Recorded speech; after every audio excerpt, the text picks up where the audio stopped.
விண்ணுலக பயணம் மேற்கொண்ட அந்த சம்பவத்தையும் அதிலே அவர்கள் விண்ணுலகத்திலே அவர்கள் கண்ட அதிசயங்களையும் ஓரளவுக்கு நாம் அறிந்து கொண்டோம். இந்த விண்ணுலக பயணத்தை பெருமானார் ஸல்லல்லாஹு அலைஹி வஸல்லம் அவர்கள் முடித்துவிட்டு இந்த மண்ணுலகத்திலே திரும்பிய பிறகு இந்த நிகழ்ச்சியை மக்களிடத்திலே அவர்கள் சொல்கிறார்கள். மக்கள்கிட்ட சொல்லித்தான் ஆகணும். ஒரு உண்மையான ஒரு நிகழ்ச்சியை அவங்க பார்த்திருக்கிறாங்கன்னு சொன்னா அல்லாஹ்வுடைய தூதர் என்ற முறையில எதையும் மறைக்காம சொல்லித்தான் ஆகணும். நம்ம சொல்றோமே இதை நம்புவாங்களா நம்ப மாட்டாங்களா அப்படின்னு யோசிக்க முடியாது. ஒரு இறை தூதர் இறைவன் புறத்திலிருந்து காட்டப்பட்ட எல்லா காட்சிகளையும் எல்லா செய்திகளையும் அப்படியே எடுத்து சொல்றது உங்களுடைய கடமை. இது மாதிரி ஒரு சம்பவம் நமக்கு நடந்தது உண்மையா இருந்தா கூட நம்ம சொன்னா நம்புவாங்களாங்கிற தயக்கம் நமக்குலாம் வரும். சில விஷயங்கள் அதிசயமா இருந்தா கூட இதை போய் சொன்னா ஏற்றுக்குவாங்களா, சரி நமக்கு நடந்து நம்மளோட இருக்கிறது அப்படின்னு நினைக்க கூடாது. ரசூல் ஸல்லல்லாஹு அலைஹி வஸல்லம் அவர்களா இருந்தாலும் சரி, அதுக்கு முந்தி வந்த வேற நபிமார்களா இருந்தாலும் சரி, அவங்க எந்த ஒன்றையும் அறிவிக்கப்பட்டதை மறைக்க கூடாது. இன்னமா அலா ருஸூலில் பலாகுல் முபீன், நம்முடைய தூதர்களுடைய பணி தெளிவாக எடுத்துச் சொல்வதுதான் அப்படின்னு அல்லாஹ் சொல்லி காட்டுறான். அதே மாதிரி பெருமானார் ஸல்லல்லாஹு அலைஹி வஸல்லம் அவர்களை பற்றி அல்லாஹ் ஒரு இடத்துல எச்சரிக்கிறான். வலவு தகவல் அலைனா பஅல் அகாவில் லஅഖதுனா மின்ஹு பில் யமீன் சும்ம லகதனா மின்ஹுல் வதீல். இவரே முகமது நாம் சொல்வதை இருந்து எதையாவது விட்டுக்கட்டி சொல்வாரேயானால் அவரை நம்ம வழக்கரத்தால் பிடிப்போம் அப்படின்னு அல்லாஹ் எச்சரிக்கிறான். அதே மாதிரி அல்லாஹ்வுடைய தரப்பிலிருந்து வரக்கூடிய எந்த செய்திகளா இருந்தாலும் கூட்டுறதுக்கோ குறைக்கிறதுக்கோ மாத்துறதுக்கோ கொஞ்சம் மறைச்சிக்கிறதுக்கோ அப்புறம் சொல்லலாம் என்று ஒத்தி போடுறதுக்கோ எந்த தூதருக்கும் அனுமதி கிடையாது. அதனால ரசூல் ஸல்லல்லாஹு அலைஹி வஸல்லம் இந்த சம்பவத்தை அந்த மக்கள்கிட்ட சொல்லணும்னு முடிவெடுத்து காலையில இந்த சம்பவத்தை விளக்குறாங்க. இப்படி ஒரு நிகழ்ச்சி நடந்துச்சு அப்படின்னு சொல்லி. அப்ப இதை விளக்கின உடனே அந்த சம்பவம் எப்படி வருதுன்னு கேட்டா இப்னு அப்பாஸ் ரலியல்லாஹு அன்ஹு சொல்றாங்க, அந்த எந்த இரவில விண்ணுலக பயணம் நடந்ததோ அன்று விரிந்த உடனே நான் மக்காவுல ரொம்ப கவலையோட இருந்தேன். மக்கள் எல்லாம் இதை நம்ப மறுப்பார்களோ என்று நான் நினைத்தவனாக இருந்தேன். இந்த நேரத்தில் அபூ ஜஹல் என்னை கடந்து சென்றான். அபூஜஹல் இருக்கிற காலத்தில் நடக்குது. அபூ ஜஹல் என்னை கடந்து செல்றான். சென்ற உடனே அவன் கேட்கிறான், என்ன மாதிரி புதுசாக செய்தி வந்திருக்கோ, நம்மளை கிண்டல் பண்ணுவாங்க, இன்னைக்கு ஏதாவது செய்தி ஏதாவது உண்டா அப்படின்னு சொல்லி கிண்டல் பண்ற மாதிரி அவனாவே கேட்கிறான். கேட்ட உடனே ரசூல் ஸல்லல்லாஹு அலைஹி வஸல்லம் யதார்த்தமாக ஆமா இன்னைக்கு ஒரு முக்கியமான நிகழ்ச்சி நடந்திருக்குது அப்படிங்கிறாங்க. அப்ப அவன் கேட்கிறான், அது என்ன முக்கியமான நிகழ்ச்சி? அதுக்கு ரசூல் ஸல்லல்லாஹு அலைஹி வஸல்லம் சொல்றாங்க, நேற்று நான் விண்ணுலக பயணத்திற்கு அழைத்து செல்லப்பட்டேன் அப்படிங்கிறாங்க. அப்புறம் கேட்கிறேன், எங்க வரைக்கும் போறீங்க விண்ணுலக பயணத்துல அப்படின்னு கேட்கிறான். அதுக்கு ரசூல் ஸல்லல்லாஹு அலைஹி வஸல்லம் சொல்றாங்க, இல்ல பைத்துல் முகத்தஸ் வரைக்கும் போனேன் அப்படி. அப்புறம் அவன் கேட்கிறான், பைத்துல் முகத்தஸ் போயிட்டு காலையில் வந்துட்டீங்களோ சிம்பிளா கேட்கிறான். ராத்திரி பைத்துல் முகத்தஸ் போயிட்டு காலையில் வந்துட்டாங்க அப்படியா அப்படின்னு ரசூல் ஸல்லல்லாஹு அலைஹி வஸல்லம் ஆமாங்கிறாங்க. இவன் சிம்பிளா கேட்டா கூட ரசூல் ஸல்லல்லாஹு அலைஹி வஸல்லம் எல்லாருக்கும் ஆமா ராத்திரி போயிட்டு காலையில் வந்துட்டேன் அப்படிங்கிறாங்க. அப்ப உடனே என்ன செய்யறான் தெரியுமா, அப்படியா ஒரு சொல்றாரு, நீங்க சொன்ன இந்த செய்தி எல்லாத்தையும் சொல்லுங்களேன். அவன் நினைக்கிறாங்க இவர் சொன்னா எல்லாம் ஓடுவாங்க, வேற நம்ம ஈஸியா நம்ம வேலையை லேசாக்குறாரு, நம்முடைய வேலையை பணியை இந்த அளவுக்கு லேசாக்குறாரு. இதை கஷ்டப்பட்டு கொஞ்சம் நேரமா உண்டாக்கிருக்காரு, அவங்களே இப்ப காலி பண்ணி விட்டுருக்கலாம், விரட்டி விட்டுருக்கலாம், நல்ல சான்ஸா போச்சுன்னு சொல்லி நான் உன் கூட்டக்காரங்க இப்ப கூப்பிடுறேன், நீ அதை நீ சொல்லு, நானே அதுக்கு ஏற்பாடு பண்றேன் அப்படின்னு சொல்லிட்டு அவனே என்ன பண்றான், எல்லாரும் அவனுக்கு முக்கியமான சம்பவம் நடந்திருக்கு, முகமது ஒரு பெரிய அதிசயமான கண்டிருக்காரு, எல்லாரும் கேளுங்க அப்படின்னு அவனே என்ன செய்யறான், எல்லாரையும் அழைக்கிறான். அது கூட்டத்தார சொல்லி பனு காலத்துடைய மக்களே, லூயுடைய மக்களே அப்படின்னு சொல்லி ஒவ்வொருத்தரையா கோத்திரத்தை சொல்லி கூப்பிடுறான். கூப்பிட்டவுடனே மக்கள் அப்படி கூட்டமா வந்து அபிஷேகி கூப்பிட்டவங்க ஒரு முக்கியமான சமாச்சாரம்னு வந்துட்டாங்க. வந்து 2 பேரோடையும் உட்கார்றாங்க. அப்ப அவன் சொல்றான், உனக்கு என்கிட்ட சொன்னீல அது அப்படியே உங்கள்கிட்ட சொல்லு. நீ சொல்றான், என்னிடத்தில் நீ சொன்ன அந்த செய்தியை அப்படியே நீ சொல்லு அப்படிங்கிறான். ரசூல் ஸல்லல்லாஹு அலைஹி வஸல்லம் அந்த செய்தியை அப்படியே வந்து சொல்றாங்க. அப்ப இதை சொன்ன உடனே சில ஆட்கள் வந்து அப்படியே புரிஞ்சிட்டு போயிடுறாங்க. இன்னும் சில ஆட்கள் பொய் சொல்றதுல எப்படி இருக்கோ இந்த அளவுக்கு சொல்ல முடியுமோ என்று ஆச்சரியப்பட்டவர்களா ஒரு தலையில கை வச்சுக்கிட்டு, ஏன் ஒரு நிமித்த வேணுமையா பொய் சொல்றதுக்கு எப்படி இன்சல்ட் பண்ணிருக்காங்க அந்த மாதிரி. அப்ப இப்படி எல்லாம் நடந்த உடனே ரசூல் ஸல்லல்லாஹு அலைஹி வஸல்லம் அப்படி இடிஞ்சு போயிட்டாங்க. அப்ப அவன் என்ன கேட்கறான்னு கேட்டா, சரி நீ போனங்கிறீங்கள, ரசூல் ஸல்லல்லாஹு அலைஹி வஸல்லம் வியாபாரத்துக்காக வேண்டி சிரியாவுக்கு போயிருக்கிறாங்க. அதை தாண்டி வேற எங்கேயும் போனதில்லை. ஜெருசலத்துக்கு அவங்க போனது கிடையாது. அவங்க என்ன கேட்கிறாங்கன்னா, சரி நீ போனங்கிறத பைத்துல் முகத்தத்துக்கு அதை கொஞ்சம் அப்படியே ஒரு நேர்முக வர்ணனை கொடு. பைத்துல் முகத்தத்து எப்படி இருக்கும், அதனுடைய சவறு தூணும் அமைப்பு உள்ளமைப்பு வெளி அமைப்பு எல்லாத்தையும் பற்றி கொஞ்சம் விளக்கு அப்படின்னோடனே அந்த ஊரையும் அந்த பள்ளிவாசலையும் பார்த்தவர்களும் அந்த கூட்டத்தில் உட்கார்ந்து வந்தார்கள். பல முறை போய் வந்தவங்க ரசூல் ஸல்லல்லாஹு அலைஹி வஸல்லம் போனதில்லை. ஆனா அந்த கூட்டத்தில் வந்து பைத்துல் முகத்தத்துக்கு போனவங்க, அந்த ஊருக்கு போனவங்க அவங்க எல்லாம் இருக்கிறாங்க. அப்படிப்பட்டவர்கள் மக்காவில் இருந்து அந்த சபையிலே இருந்தார்கள். அப்ப ரசூல் ஸல்லல்லாஹு அலைஹி வஸல்லம் என்ன சொல்றாங்கன்னு கேட்டா, நான் அப்படி வர்ணிக்க ஆரம்பிச்சேன். எந்த அளவுக்கு வர்ணிக்க ஆரம்பிச்சேன்னா, கண்ணுக்கு முன்னாடி அதை பார்க்கிற மாதிரி அல்லாஹ் வந்து இவங்க கேட்டவுடன் அந்த காட்சி அந்த கண்ணு முன்னாடி வைக்கிறான். அதை பார்த்து பார்த்து எல்லாரும் சொல்றாங்க. அதாவது இது வந்து நம்மளும் இருக்கீங்க, நீங்க ஒரு பள்ளியாசலுக்கு போய் தொழுவீங்க, வழக்கமா தொழுகிற பள்ளியாசல் வைங்களேன், அந்த பள்ளியில் எத்தனை சப்பு நிற்பாங்கன்னு சொல்ல முடியாது. டெய்லி தொழுகிற பள்ளியாசல் இதை ஒரு நீட்டு இருக்க மாட்டான், இது வேணா நீட்டு இருப்பானு.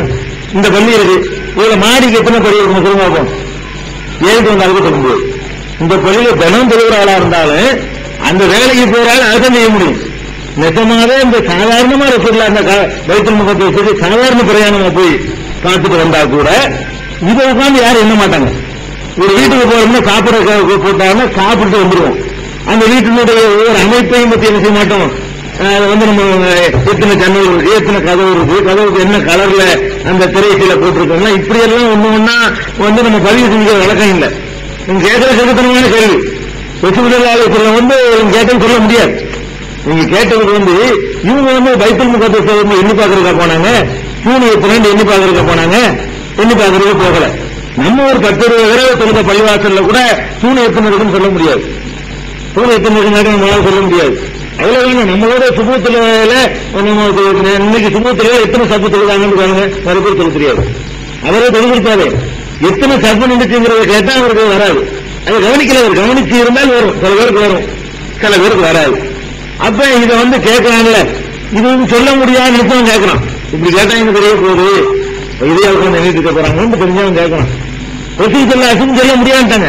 எனக்கு கேட்கிற வேலைக்கு எனக்கு என்ன சொல்ல முடியல. அவங்க போனாங்க, சொல்ல வச்சாங்க. அது ஒரு நோக்கத்துக்கு இறைவனை அழைத்து செல்லப்பட்டு இருக்கிறாங்க. போகும்போது ஒண்ணு என்னைக்கு தெரிய போகல, அந்த பைத்துல் முகத்தத்துடைய வீதி எப்படி இருந்துச்சு, அந்த வாசல் எப்படி இருக்கும், அந்த வாசல்ல வந்து எத்தனை வெட்ட கதவா ஒத்த கதவா, கதவுக்கும் தாரைக்கும் எவ்வளவு உயரம், இதெல்லாம் ஒரு ஆள் எண்ணிட்டு இருப்பாரு, எண்ணிட்டு இருக்க மாட்டாங்க. அவங்க இதை கேட்கிறாங்க. அப்ப இன்னொரு ரிவாயத்துல புகாரில வரக்கூடிய இன்னொரு அறிவிப்பு என்ன வருதுன்னா, அவர்கள் என்னை கேட்க ஆரம்பித்த உடனேயே அந்த பைத்துல் முகத்தஸை என் கண் முன்னே அல்லாஹ் நிறுத்தி விட்டான். அவங்க கேட்க அதை பார்த்தான் சொன்னேன், ஏற்கனவே பார்த்தது சொல்லல, ஏற்கனவே அப்படி பார்க்கல. இவங்க கேட்கிற விஷயங்களே ஏற்கனவே பார்க்கல, தூணையும் சவத்தையும் கலரையும் பார்க்கல. எப்ப இவங்க கேட்கறதுனால சொல்லணும்ல, அதற்காக வேண்டி அல்லாஹ் ரப்பல் ஆலமீன் அந்த பைத்துல் முகத்தஸை கொண்டு வந்து முன்னாடி நிறுத்தினான். அதை பார்த்து தூண் எத்தனை 18 கரெக்டா சொல்றாங்க, 18 சொன்னு வரல, அப்படி கேட்டதுக்கெல்லாம் சொன்னேங்கிறாங்க. அப்ப என்னென்னமோ கேட்டிருக்கிறாங்க, என்னென்ன கேட்டதெல்லாம் சொல்லியிருக்கிறாங்க, என்னென்ன கேட்டாங்கன்னு வரல. அந்த பைத்துல் முகத்தஸை பற்றியும் அந்த ஊரை பற்றியும் அந்த ஊருடைய அமைப்பு பற்றியும் எத்தனை பொருள் இருக்குது அப்படி விளைங்கிற மாதிரி பல செய்திகளை கேட்கிறாங்க. கேட்டதெல்லாம் சொல்லக்கூடிய வகையில அல்லாஹ் வந்து அதை முன்னாடி நிறுத்தி இருந்தான். அதை பார்த்து நான் ஒவ்வொன்றாக அறிவித்தேன் என்று பெருமானார் ஸல்லல்லாஹு அலைஹி வஸல்லம் சொல்றாங்க. அப்ப இந்த பைத்துல் முகத்தஸுக்கு போயிட்டு வந்து அந்த நிகழ்ச்சியை வர்ணிக்கும் பொழுது கிண்டலா நினைச்சா கூட இப்ப எல்லாம் மாறிடும்ல. பைத்துல் முகத்தஸுக்கு போகாத ஒருத்தர், அந்த ஊர் பக்கமே தலை வைக்காத ஒருத்தர், இவ்வளவு கரெக்டா இவன் திடீர்னு இப்படிதான் கேட்க போறோம்னு தெரிஞ்சாலாவது தயார் பண்ணிட்டு வரணும். என்ன கேட்கணும்னு தெரியாது, திடீர்னு சொல்ற, திடீர்னு கேள்வி கேட்கணும், சும்மா விரல் நுனியில தகவலை வச்சுக்கிட்டு பதில் சொல்றாரு அப்படின்னு ஆச்சரியப்பட்டு அவங்க உண்மையை ஒத்துக்கணும். ஆனா என்ன ரிசல்ட் நடந்துச்சு தெரியுமா? இந்த மேராஜ் சம்பவத்தை இவ்வளவு சான்றோட பார்க்காத பைத்துல் முகத்தஸை வர்ணித்து காட்டி இது நான் சொல்லுவது உண்மைதான், எனக்கு எப்படி சொல்ல முடியும், நீ கேட்கிற ஒவ்வொன்றையும் நான் கரெக்டா சொல்றேனே அப்படின்னு நிரூபிச்சு காட்டின பிறகு என்ன ரிசல்ட் கேட்டா, அவ்வளவு சிரமப்பட்டு உண்டாக்கியவர்களில் பல பேர் தங்கள் மார்க்கத்தை விட்டு திரும்பி போயிட்டாங்க. இதுக்கு பிறகு என்ன ரிசல்ட் நடக்குதுன்னு சொன்னா, ரசூல் ஸல்லல்லாஹு அலைஹி வஸல்லம் அவ்வளவு கஷ்டப்பட்டு சிரமப்பட்டு உண்டாக்குனவர்கள் நிறைய பேர் நினைச்சிட்டாங்க திரும்பி பழைய வழிக்கே போயிட்டாங்க. எதனால போனாங்க? ஒரு அளவுக்கு அவங்க நம்ப தயாரா இருந்தாங்க. இது அளவுக்கு மீறினது என்று அவங்க கருதினாங்க. அவங்களை பொறுத்த வரைக்கும் இது ரொம்ப ஓவரா தெரியுது, இது எப்படி ஒரு ராத்திரில எப்படி நம்புறது, உண்மைக்கு அறிவு நம்ப முடியுமா? அதுக்கு தகுந்த மாதிரி தூபம் போடுறது ஆக இருந்தாங்க. தூபம் போட்டு விடுறது இது நடக்குமாயா, ஏற்கனவே கொஞ்சம் கேட்டீங்களா, பைத்தியம் நம்ப மாட்டேன்ட்டீங்க, வைத்தியத்தான் இருந்தாலும் ஓடுறதாவையா, அதனால கெட்டவர்னு சொல்ல முடியாது. ரசூல் ஸல்லல்லாஹு அலைஹி வஸல்லம் ஃப்ராடு போவீங்க அப்படின்னு சொல்லி ஆட்கள் இருக்க இயலாது. ஏன்னா அந்த 40 வருஷத்து பரிசுத்த வாழ்க்கை கண்ணு முன்னாடி நிற்குது. அந்த நேர்மை, நாணயம், ஒழுக்கம் பொம்பளை ரேப்பு சொல்லுன்னு சொல்ல முடியாது. அப்படி சொல்லி இந்த மார்க்கத்திலிருந்து மக்களை திருப்ப முடியல. ரசூல் ஸல்லல்லாஹு அலைஹி வஸல்லம் பத்தி அவங்களுடைய ஒழுக்கம், அவங்களுடைய நேர்மை, அவங்களுடைய நல்ல பண்பாடு, பழக்க வழக்கம் எதையுமே குறை சொல்லி இருக்க முடியாது. அப்ப இட்டு கட்டாருன்னு சொன்னாலும் நம்ப மாட்டாங்க. என்னையா வரப்போயிட்டு கட்டுற, பொய்யே சொல்ல தெரியாது, பொய்யின்றா என்னன்னு தெரியாம ஒரு நம்மளோட வளர்ந்தாரு, அவர் போய் பொய் சொல்றாரு தெரியாது, எல்லாம் மறுத்துட்டாங்க. எது ஒண்ணு ஈடுபட்டு தெரியுமா?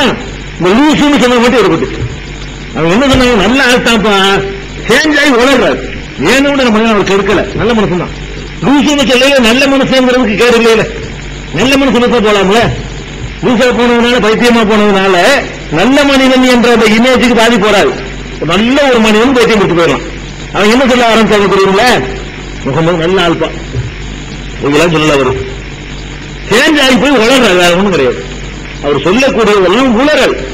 நாங்க அந்த உளறலை சுட்டி காட்டணும், உங்களுக்கு விளங்கல. இப்ப உங்களுக்கே விளங்குற மாதிரி விளங்கிட்டாரு. இப்ப சொன்னார், இன்னைக்கு ராத்திரி போயிட்டு வந்தாங்க பாருங்க, இதுல நல்லா அவர் நிரூபிச்சுட்டார் அப்படின்னு சொன்ன உடனே இது ஈடுபட்டுச்சு. ரசூல் ஸல்லல்லாஹு அலைஹி வஸல்லம் பத்தி எந்த பிரச்சாரமும் ஈடுபடல, இது ஈடுபட்டுச்சு. அதுக்கு அல்லாஹ் என்ன சொல்றான் தெரியுமா? வமா ஜஅல்னா அர்-ருயா சூரத்துல் இஸ்ராவுல இந்த பனி சுப்ஹானல்லதி அஸ்ரா இந்த மேராஜ் பத்தி அல்லாஹ் சொல்றானே, அந்த சூராவிலே அல்லாஹ் சொல்றான், வமா ஜஅல்னா அர்-ருயா அல்லதி அரைனாக இல்லா ஃபித்னத்தல் லின்னாஸ். நபியே, உமக்கு அந்த காட்சியை காட்டினோமே, அந்த காட்சி எதற்கு காட்டினோம் என்று சொன்னால், இல்லா ஃபித்னத்தல் லின்னாஸ், மனிதர்களை சோதித்து அறிவதற்காகத்தான் காட்டினோம். இதை காட்டினது பெரியவங்களுக்கு தரஜாவை தர்றதுக்காக காட்டல. இந்த காட்சிகளை காட்டினது எது தெரியுமா? அல்லாஹ் நினைத்தால் எதுவும் முடியும் என்று நம்புற இருக்கிறவர். அல்லாவுக்கு கூட நமக்கு முடிகிறதுதான் முடியும், நமக்கு எது சாத்தியம் அல்லாவுக்கு சாத்தியம் என்று நினைக்க வைக்கிறவர். இதை பில்டர் பண்ணி எடுக்கணும். அந்த கரிசையெல்லாம் ஓடட்டும், அறகுறையா நம்பணும், ஓடச்சும்னு தான் அதை செஞ்சாங்க. நல்லா இருக்கு, இதை செஞ்சோம்னு சொன்னா அல்லாஹ் நம்புறதா இருந்தா அப்படி நம்புறீங்க. அல்லாஹ்வுடைய ரசூல் தூதர்னு நம்புறதா இருந்தா அவர்கிட்ட பொய்யே வராது அப்படின்னு அந்த அளவுக்கு என்ன செய்யணும், உறுதியாக நம்பணும். அப்படி நம்புவவர்களாக இருந்தால் ஒரு ஸ்டெப் கூட எடுத்து பின்னாடி வைக்க மாட்டாங்க. அல்லாஹ்வுடைய தூதர்னு உங்களை ஏற்படுத்த பிறகு அல்லாஹ்வால் நியமிக்கப்பட்ட தூதர் சொன்னா எல்லாத்தையும் ஏற்பனாவனு எவன் சொன்னாலும் ஏற்றுக்கிற தேவையில்லை. ஒருவரை அல்லாஹ்வுடைய தூதர் என்று ஏற்றுக்கொண்டமையானால் அல்லாஹ்வால் நியமிக்கப்பட்ட தூதர் பொய் சொல்லக்கூடாது. பொய்யர் அல்லாஹ் தேர்ந்தெடுக்க மாட்டான். அப்ப நீங்க சொல்லும்போது நாங்க ஏற்பன ஆகணும்னு போயிட்டா அவன் உறுதியா இருக்கிறான்னு அர்த்தம். அவன் என்ன செய்யறான், இது எப்படிங்க நடக்கும், எல்லாம் சாத்தியப்படுமாங்க, எல்லாம் நடந்திருக்குமாங்க, ரொம்ப ஒரு அளவு வேணாமாங்கன்னா அவன் தெரியலன்னு அர்த்தம். இப்ப இவனை மாதிரி ஆட்களை இழுத்துட்டு போய் நாளைக்கு ஒரு பெரிய சாம்ராஜ்யத்தை உண்டாக்க வேண்டியிருக்கு. ரசூல் ஸல்லல்லாஹு அலைஹி வஸல்லம் இந்த 13 வருஷ காலம் உருவாக்குறாங்களே, இந்த மக்கள் தான் பேசிக்கு. இந்த மக்களை வச்சுதான் மதீனாவுக்கு போய் ஒரு சாம்ராஜ்யத்தை உண்டாக்கி உலகத்தை எல்லாம் கைக்குள்ள கொண்டு வந்து அந்த முகமது பேரை கேட்ட உடனே உலகம் எல்லாம் நடுநடுங்கக்கூடிய ஒரு ஆட்சியை அல்லாஹ்வுடைய ஆட்சி நிலைநாட்டுறாங்களே, அதுக்கு தகுதியானவர்களாகத்தான் இழுத்துட்டு போகணும். இந்த மாதிரி பாதி நம்பிக்கை இழுத்துட்டு ஒன்றும் பண்ண முடியாது. அப்படிங்கிறதுக்காக வேண்டி அல்லாஹ் என்ன பண்றான் தெரியுமா? ஒவ்வொரு இடத்துலையும் ஃபில்டர் பண்ணிட்டே வருவான். கொஞ்சம் கூட்டம் சேரும், சேர்ந்தவுடனே கூட்டத்தை பார்த்து கொஞ்சம் பேர் ஜாலிக்காக சேருவோம். இப்ப தௌஹீதே நீங்க எடுத்துக்கிறீங்களேன், தௌஹீதுங்கிறது அது விளங்கி அந்த ஓய்வை கொள்ளுவோம் சரி அப்படின்னு ஆதாரத்தின் அடிப்படையில் வழங்கிக் கொள்வர்கள் இருப்பாங்க. இன்னும் கொஞ்சம் பேர் என்ன செய்வாங்க தெரியுமா? இது ஒரு மாடமா இருக்குல்ல, மற்ற ஒரு புதுசா ஏதாவது செய்யணும். சில பேருக்கு அப்படி ஒரு கிறுக்கத்தனம் இருக்குது, ஏதாச்சும் ஒரு புதுசா ஒன்று கிட்ட இருக்கணும். அது ஹக்கு பாத்திரம் பாக்குறது இல்லை. இது கொஞ்ச நாளைக்கு பழகணும், இது கொஞ்சம் பழசு மாதிரி போயிடும். இதுக்கு மேல ஏதாச்சும் ஒரு புதுசா இருக்கான்னு இன்னொரு கிறுக்கத்தனம் பண்ணுவாங்க. அந்த கிறுக்கத்தனம் முடிஞ்சு அதுலயும் நிற்காது, இன்னொரு கிறுக்கத்தனம் பண்ணணும். இப்படியே ஏதாச்சும் ஒரு புதுசா கிறுக்கத்தனம் பண்றது ஒன்று இருக்குது. அதுக்கு வந்தது எத்தனை பேரு, இது கரெக்டா விலகி வந்தது எத்தனை பேர் கிறுக்கத்தனம் செய்யுது. இப்படி எல்லாம் நம்ம பார்க்கிறோம். சில பேர் இந்த தவையின்னு வருவாங்க, என்னத்துக்கு வருவாங்கன்னா காசு விட்டுன்னு வரக்கூடியவங்க இருக்கிறாங்க. இந்த தவைகளை வேணும்னா மௌலிது இல்ல, சத்தம் பாத்தியா இல்ல, தாயத்து இல்ல, கருமாதி கிடையாது, மூணாம் பாத்தியா கிடையாது, ஏழாம் பாத்தியா கிடையாது, காசு மிச்சமாகுது, அதனால இருந்துருவோம், அது நிறைய செலவாகுது அப்படிங்கிறவங்க வரக்கூடியவங்க இருக்கிறாங்க. அல்லது ஆம்பளை பிள்ளை இருக்கிற வரைக்கும் தவைகள் இருப்பாங்க. பொம்பளை பிள்ளை கல்யாணம் கொடுக்க வேண்டிய நேரம் வரும், உங்களுக்கு வரவச்சனை இல்லாம ஒரு மாப்பிள்ளை கிடைக்கும், அங்கிட்டு இருந்தா டவுரி கேட்பாங்க, மாம்பிள்ளைக்கு வாங்குறோம் வாங்கி போட்டோம், பொம்பளை பிள்ளை இருக்கு இப்ப அப்படிங்கிறவங்க இருப்பாங்க. இல்லன்னு சொல்ல முடியுமா? நீங்க இல்லன்னு சொல்ல முடியாது, அப்படி 4 பேர் இல்லன்னு சொல்ல முடியாது. அப்படி வந்தவங்க இருப்பாங்க. இப்படி எல்லா நோக்கத்தில் உள்ளவங்களும் இருப்பாங்க. இது நமக்கு வடிகட்டம் இருக்க முடியாது. ஆனா அல்லாஹ்வுடைய ரசூலுக்கு அல்லாஹ் வடிகட்டுனத அவங்க உண்டாக்கக்கூடிய அந்த வருங்காலத்தில் உண்டாக்கக்கூடிய ஒரு ஆட்சி அமைப்புக்கு இவங்கெல்லாம் அடித்தளங்களாக தூண்களாக திகழக்கூடியவங்க. இன்றைக்கு இப்படி ஃபில்டர் பண்ணி எடுக்கிறவங்க ரசூலுல்லாஹ்வுக்கு அடுத்து இந்த இவர் போனார்ல ஒரு ஆளு, அதுல ஒரு ஆள் கருப்பா வந்தா வந்திருக்கான். அதாவது ரசூலுல்லாஹ் இந்த மாதிரி ஃபில்டர் பண்ணி அதிக வளர்த்து விடலன்னா இந்த ஆள் அதுக்கு அந்த மாதிரி நேக்கா காய் நகர்த்தி ரசூலுல்லாஹ்வுக்கு பின்னாடி ஆட்சி பொறுப்பு கூட இந்த போனாங்கல்ல, இதுல ஒரு ஆள் பிடிக்கலாம்ல, என்ன ஆயிருக்கும் ஆயிருந்தா முன்னாடி வளர்த்துக்கணுமா இல்லையாத அதை விரட்டி விட்டு எல்லாத்தையும் காலி பண்ணணும்னா ஒழுங்கானவனை அல்ல வேற எதுவும் செஞ்சவனா கஷ்டமா தான் இருக்கு. இது எப்படி நடந்து இப்படிலாம் இருக்கு, இப்படி இருக்கிறவன் எத்தனை பேரு அல்லாஹ் சொன்னா நம்பணுங்கிற எத்தனை பேர், அல்லாஹ்வுடைய ரசூல் சொன்னா நம்பணுங்கிற எத்தனை பேர். இதை அல்லாஹ் நிறைய சிறப்பு செய்யறான். கிபிலா மாத்திரம் அப்படிதான் அல்லாஹ் சொல்றான். எதுக்கு இதை மாத்தணும்னு கேட்டா இல்லாத நாளும் எத்தனையோ ரசூல், ரசூலை பின்பற்றவன் யாருன்னு தெரியும், வெளியே தெரிஞ்சாகணும். ரசூல் என்ன சொன்னாலும் செய்ய தயாரா, இல்லைன்னா விருப்பத்தை சொன்னாலும் செய்யா, அதுக்கு தெரிஞ்சாகணும். அப்படிங்கிறதுக்காகத்தான் இந்த பக்கம் கொஞ்ச நாள் அந்த பக்கம் கொஞ்ச நாள் நான் மாத்துறேங்கிறான்ல. முதல்ல காபத்துல்லா அப்புறம் பைத்தும் போது அப்புறமா மறுபடியும் காபத்துல்லான்னு மாத்தினானே. எதுக்கு? என்னால இவருக்கு வேலையா பேசி சொல்லிட்டு போறவங்களாம் போ நிச்சயமா உள்ள இருக்கு, ஸ்டடியா உள்ள இருக்கு. மக்காவில் இருக்க அப்படி காலி பண்ணா மதினாவில் இருக்கா அல்ல காலி பண்ணான். மக்காவில் மேராஜை வச்சுக்கிட்டு ஃபில்டர் பண்ணான். மதீனாவுக்கு போன பிறகு கிபிலாவை மாற்றி விட்டு அப்போ கொஞ்சம் பேர் வந்துச்சு. இஸ்லாமிய வரலாற்றுல 2 தடவை இஸ்லாத்துக்கு வந்தவர்கள் திரும்பினாங்க. இஸ்லாமிய வரலாற்றுல ரசூலுல்லாஹ் காலத்துல, இஸ்லாமிய வரலாறுனா ரசூலுல்லாஹ்வுடைய வரலாறுல அந்த 23 வருஷ காலத்துல 2 கட்டத்துல ஒரு கூட்டம் கூட்டமாக வெளியேறினார்கள் இஸ்லாத்தை விட்டு. ஒண்ணு இந்த சம்பவம், 2வது அந்த காபத்துல்லாஹ் கிபிலாவை மாத்திர சம்பவம். அப்ப இதுல அல்லாஹ் அப்படி சொல்லி காட்டினா அது நடந்துச்சு. மக்களை சோதிப்பதற்கு தான் இந்த காட்சியை காட்டினோம், ஃபில்டர் பண்ணி எடுக்கணும் அப்படிங்கிறது அல்லாஹ் சொன்ன மாதிரி நிறைய பேர் போனாங்க. இந்த இதுலையும் போகாம இருந்தவர்கள் தான் இன்னைக்கு வரலாற்றுல நம்ம குறிப்பிடுறவன் அம்மாரு பிலாலுங்கிறவன், அவங்க எல்லாம் இங்க எல்லாம் வென்றவர்கள். அம்மாருங்கிறவங்க, பிலாலுங்கிறவங்க, மிக்தாதுங்கிறவங்க, அபூபக்கர் இல்லாம அலி ரலி இல்லாம இவங்க எல்லாம் இதையெல்லாம் வென்றவர்கள். இதை இந்த சைத்தானிய தூண்டுவதெல்லாம் வென்று அல்லாஹ்வுடைய ரசூல் எது சொன்னாலும் அது சரியா இருக்குன்னு நினைச்சவங்க. அபூபக்கர் ரலி இல்லாம கூட சித்திக்குன்னு ஒரு பேர் இருக்கு. அபூபக்கர்னால நம்ம என்ன செய்யறோம், அவருடைய பேரோட சேர்த்து சித்திக்குன்னு தான் சொல்றோம். சித்திக்குன்னு என்ன? சித்திக் என்றால் மிகவும் மெய்ப்பிப்பவர், ஒன்றுமே பெருசுவர், ரொம்ப நம்புறவர். அல்லாஹ்வையும் அல்லாஹ்வுடைய ரசூலையும் ரொம்ப நம்புறவர் அதுக்கு அர்த்தம். சித்திக்குங்கிற வார்த்தைக்கு அந்த அர்த்தம். இந்த சித்திக் என்று எதனால இவர் குறிப்பிடப்படுறாரு? மேராஜ் சம்பவத்தை வச்சுதான் அந்த பேரே அவருக்கு வருது. ஆனா அவர் காலமெல்லாம் அந்த சித்திக்காக இருந்தார். இந்த ஒரு சம்பவத்தில் மட்டும் அவர் இருக்கல, காலமெல்லாம் அவருடைய ஈமானம் அசைச்சு பார்க்கவும் முடியல. அந்த அளவுக்கு ஸ்டடியான ஒரு ஈமான் உள்ளவராக அவர் இருந்தார். இந்த மேராஜ் சம்பவத்தை அபூபக்கர் இப்ப எடுத்துடலாங்கிறதுக்காக சொல்றாங்க. அபூபக்கரை என்ன சொல்றியா நாளை முன்னாடி வர்ற இந்த வீட்டுக்கு முன்னாடி போறியா, உண்மையா ஒரு ராத்திரிக்குள்ள இங்க அங்க போனாரா, இங்க போனாரா, இங்கே போனாரா, சுதுக்குலாம் முடியாண்டாரா, இதை நீ நம்புறியா அப்படிங்கிறாங்க. அப்படி சொன்னாரா? ஆமா சொன்னா நம்புறாங்க. ஆனா பதில் சொன்னா நம்புறீங்க. அல்லாவே அவற்றை வரலாம்னு சொல்லும் போது செய்தி கொடுக்குறான் நம்புறோம். இவர் போய் அந்த செய்தி வாங்குற என்னையா இருக்கு? படைச்ச இறைவனே இவரை தேடி ஆள் அனுப்புறாங்கிற நான் நம்புறேன். இறைவனை தேடி இவரு போனது என்ன விஷயம்? இறைவன் இவரை தேடி அனுப்புறது பெரிய விஷயமா? இவரை கூட்டிட்டு வர பெரிய விஷயமா? எதுங்க பெரிய விஷயம்? எந்த எது பெரிய விஷயம்? ஒரு ஆள் கூட்டிட்டு வர யாரும் கூப்பிட சொல்லிடுவோமே. நானே என்னுடைய பிரத்யேகமான தூதரை அனுப்பிவிட்டு அவருக்கு ஒரு செய்தியை பாஸ் பண்ண மதிக்கிற இருக்கும்.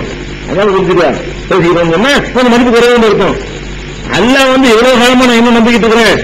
அவனுக்கு பிரத்யேகமான ரூஹுல் அமீன்கிற ஜிப்ரீல் அனுப்பி ஒவ்வொரு செய்தியும் அவன் சொல்லிட்டு போறான். அவன் சொல்லிட்டு கூப்பிட்டு சொல்லல, தேடி சொல்றான்னு நான் நம்புறக்கூடியனா அவரை கூப்பிட விட்டு பேசலாங்கிறது என்ன இருக்குது? என்ன ஆச்சரியம் இருக்குல்ல? அதையே நம்புறவனுக்கு இது சின்ன விஷயம் தானே. அதனால சித்திக் ரொம்ப நம்புறவர். அல்லாஹ்வுடைய ரசூல் சொன்னாங்கன்னு தெரிஞ்சா அதுல இரண்டாவது கருத்து கிடையாது. ஒரு சின்ன ஒரு சந்தேகத்துக்கு கூட அவருக்கு இடம் கிடையாது. சித்திக்ங்கிற பேருக்கு தகுந்த மாதிரி அவன் முடிச்சு காட்டினார்ல. ரசூல் ஸல்லல்லாஹு அலைஹி வஸல்லம் இப்படி ஃபில்டர் பண்ணதுனால தானங்க ரசூல் ஸல்லல்லாஹு அலைஹி வஸல்லம் மரணிக்கிற நேரத்தில் நடந்த சம்பவத்தை நினைச்சுக்கோங்க. அவங்க மரணிக்கிறாங்க. மூத்தா போகலன்னு ஒரு கூட்டம் சொல்லுது. உமர்லாம் அவர் சேர்ந்து சொல்றாரு. இவர் உலகத்தானே சொல்றாரு மூத்தா போறாரு. அதுக்கு மூத்த போகாம இருக்க முடியும்? மனுஷன மூத்த ஆகணுமே. ரசூல் அது புரியும். அந்த இடத்துல அவர் தான் ஃபைட் பண்ணி ரசூல் ஸல்லல்லாஹு அலைஹி வஸல்லம் இறந்துட்டாங்கிறத ப்ரூவ் பண்ணலாம். அடக்கம் பண்ணி இருக்க மாட்டாங்க. 3 நாளைக்கு அடக்கம் பண்றதுக்கு அந்த அளவுக்கு ஃபைட் பண்ணி ரசூல் ஸல்லல்லாஹு அலைஹி வஸல்லம் அடக்கம் பண்ண வச்சு அடுத்த ஆட்சியை வச்சு அந்த இஸ்லாத்தை அதே நிலைமையில ரசூல்லா விட்டுட்டு போன மாதிரி கொண்டு வந்த பொறுப்பு அதுதான் இருக்குது. அந்த அளவுக்கு இந்த மேராஜின் மூலமா அவர் சித்திகா இருந்த மாதிரி காலமெல்லாம் அது மாதிரி இருந்தார். அந்த மாதிரி சரியா இருந்தார். கடைசி வரைக்கும் அந்த ஈமான்ல இருக்கையில அசைக்கவே முடியல. அவருடைய ஈமான்ல ஒரு தட்டிலையும் உலக ஈமானை உலகத்தில் உள்ள அத்தனை பேர் ஈமானை ஒரு தட்டில வச்சா அவருடைய தான் கனமா இருக்கும். ரசூல் ஸல்லல்லாஹு அலைஹி வஸல்லம் நபிமார்கள் நீக்கிட்டு நபிமார்கள் ஈமானை விட கனமும் நினைச்சிடக்கூடாது. நபிமார்களை தவிர்த்துட்டு மற்ற மனிதர்களுடைய ஈமானை எல்லாம் ஒரு தட்டிலையும் அபூபக்கருடைய ஈமான ஒரு தட்டிலையும் வச்சா அவருடைய ஈமானுடைய கணருக்கு அதுக்கு நிகராக முடியாது. அதனால ஒரு கலக்கம் அவ்வளவு பெரிய வச்சிருந்தும் கூட ரசூல் ஸல்லல்லாஹு அலைஹி வஸல்லம் மரணம் ஒரு பெரிய பாதிப்பை ஏற்படுத்தியும் கூட அவருக்கு ஒரு சின்ன ஒரு கலக்கம் கூட வரல, ஒரு குழப்பம் கூட வரல. ரொம்ப தெளிவா ரொம்ப சரியா வேலை செய்ய நின்றார். அந்த மாதிரி தயாரிப்பதற்கு இந்த மேராஜ் என்ற ஒரு நிகழ்ச்சி ரசூல் ஸல்லல்லாஹு அலைஹி வஸல்லம் வாழ்க்கையில உதவுனுச்சு. மேராஜ்ங்கிற சம்பவத்தை வைத்து உதவுனுச்சு. இது ஒரு முக்கியமான நிகழ்ச்சி. இதுல மேராஜை பற்றி நிறைய கதைகள்லாம் இருக்கு. மேராஜை பற்றி மேராஜுக்கு அந்த காலத்துல பயான்லாம் சிறப்பு பயான்லாம் போடுவாங்க. அதுல என்னன்னு கேட்டா வாயில வந்ததெல்லாம் என்ன செய்வது? மேராஜுங்கிற பேர்ல விட்டு அடிக்கிறது. இது ரொம்ப கொடூரம் என்ன தெரியுமா? மேராஜுடைய சம்பவத்துல ரசூலுல்லாஹ் மேராஜுக்கு போனாங்கல்ல, அப்ப போய் அல்லாஹ்ட்ட பேசிட்டு இருக்கும்போது அல்லாஹ் சொன்னா முகமது கொஞ்சம் மெதுவா பேசு. எப்படிலாம் கட்டுறாங்கன்னு பாருங்க.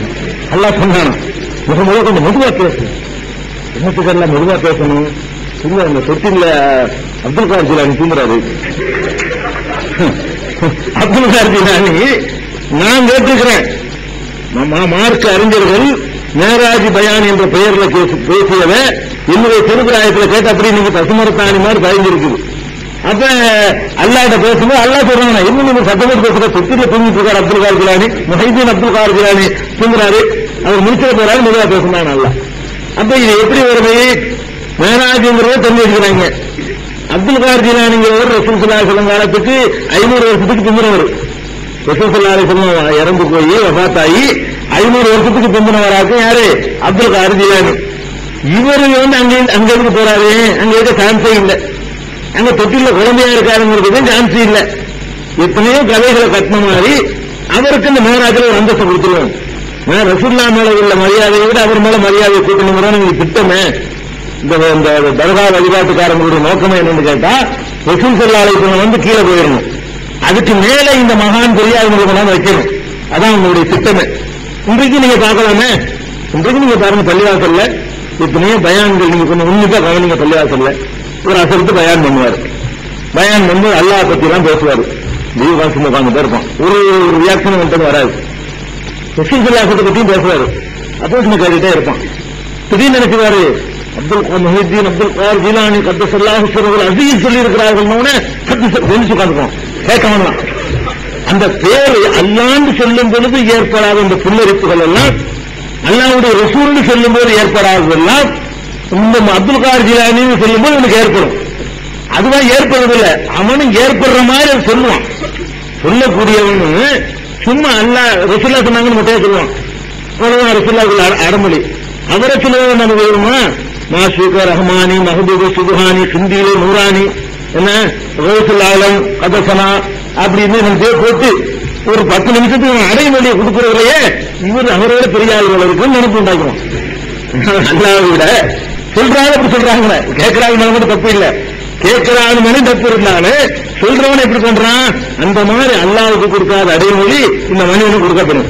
இப்படி இந்த அப்துல் காதர் ஜிலானிய அல்லாஹ் ஆக்குறதுன்னு நீங்க முடிவு பண்ணி அல்லாவுக்கு நிகராகவே ஆக்கி குத்துபா பைப்பெல்லாம் எழுதிக்கிறாங்களே எல்லாம் என்ன அல்லாவுக்கு நிகராக ஆக்குறது, அல்லாவுக்கு மேல ஆக்குறது. அந்த மாதிரிலாம் பண்ணி மேராஜில கூட கற்பனை பண்ணி வச்சிருக்காங்க. அல்லாஹ் பேசும்போது அவர் தொட்டில அல்லாவுடைய புள்ளே நாக்குறாங்க. என்ன அர்த்தம் உங்களுக்கு விளங்குதா?